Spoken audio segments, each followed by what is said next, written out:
Good day, students, and welcome to Europe Hotel School. My name is Arfan, and I am an instructor for this course. My name is Jane, and I am a general manager at a hotel chain. Welcome, everyone, and thank you for joining us. Today's topic is one of the most valuable communication skills in hospitality, active listening. Yep, that's right. When a guest is upset, one of the most powerful things you can do isn't defending, explaining, or correcting, it's simply listening, truly focusing on their words, emotions, and needs without interrupting. It sounds simple, but in moments of tension, the urge to jump in is really strong. And if we give in to that impulse, we risk escalating the situation. But if we resist and practice active listening, we can turn potential arguments into calm, solution focused conversations. Let's start with the first principle: give full attention. Exactly. That means being fully present. Put aside distractions. Don't be typing, checking your phone, or glancing around the lobby. A guest who feels half listened to will also feel dismissed. Right, and body language matters. Maintain comfortable eye contact, nod occasionally, Yeah, and keep an open posture. even facial expressions count.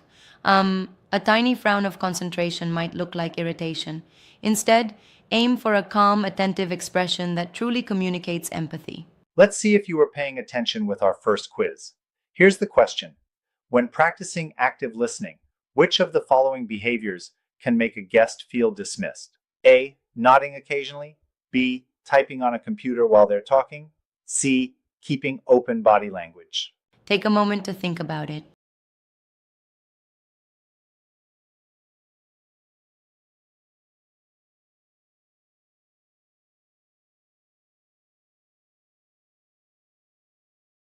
The correct answer is B. Typing on a computer while they're talking. Dividing your attention signals to the guest that they're not your priority. Exactly. Giving full attention means setting aside everything else, even small tasks. Now, the second principle, let them finish their story. This one is tough because we sometimes feel like we already understand the issue. But if we interrupt, even with the best of intentions, it tells the guest, I'm not really interested in hearing the full picture. And many guests need to get it all out before they're ready to hear a solution. That emotional release is part of the process. Exactly. Even if you think you've heard enough, allow a pause before you respond. Sometimes guests will add key details after that silence. That brings us to principle 3, show you're listening without speaking. Active listening isn't about staying silent like a statue. It's about those subtle signals of engagement. Right. Short verbal cues like I see, right, or I understand let the guest know you're following along.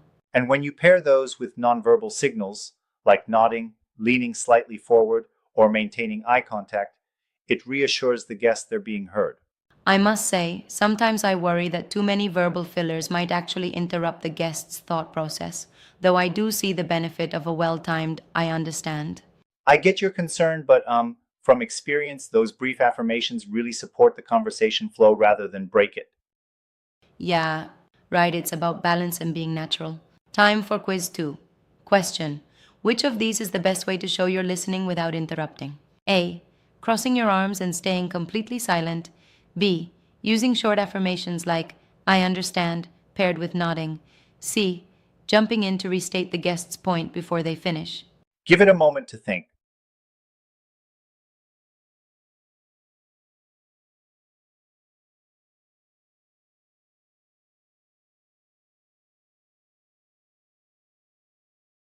And the correct answer is B, using short affirmations like I understand, paired with nodding. That shows engagement without breaking the guest's flow. Exactly. Silence alone can feel cold, while interruptions can feel dismissive. Balanced, subtle feedback is definitely the key. Let's move on to the fourth principle: paraphrase after they finish. This step reassures the guest that you've understood their concern.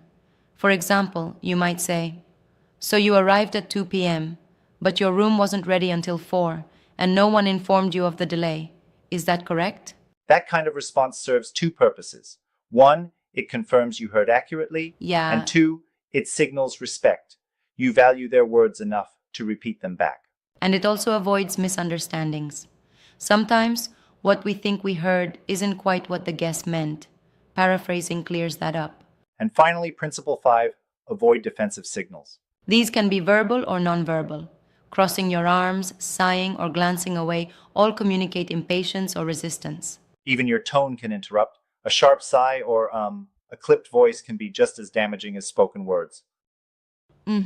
Instead, keep your body language open, your breathing steady, and wait for your turn to respond calmly. That creates a safe space for the guest to fully express themselves. Remember, active listening without interrupting isn't passive. It's a deliberate choice to show respect, patience, and care. Before we wrap up, let's check your understanding with Quiz 3. Here's the question: why is paraphrasing a guest's concern after they finish so important? A. It helps you correct them if they're wrong. B. It reassures them you've listened accurately. C. It shortens the conversation. Think about it for a moment.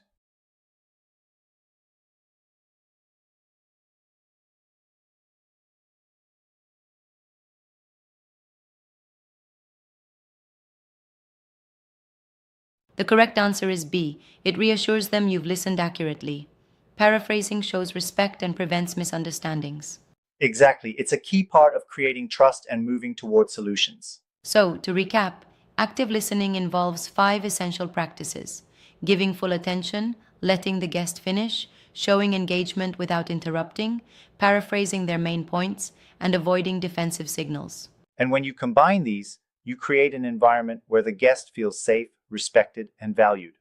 That alone can calm emotions before you even begin offering solutions. Active listening isn't just a communication technique, it's the foundation of hospitality. Absolutely. So the next time you're faced with an upset guest, remember, listen first, solve second. Thanks for joining us today. Keep practicing these skills, and you'll see how powerful they are in turning conflict into connection. Until next time, stay attentive and keep delivering excellence.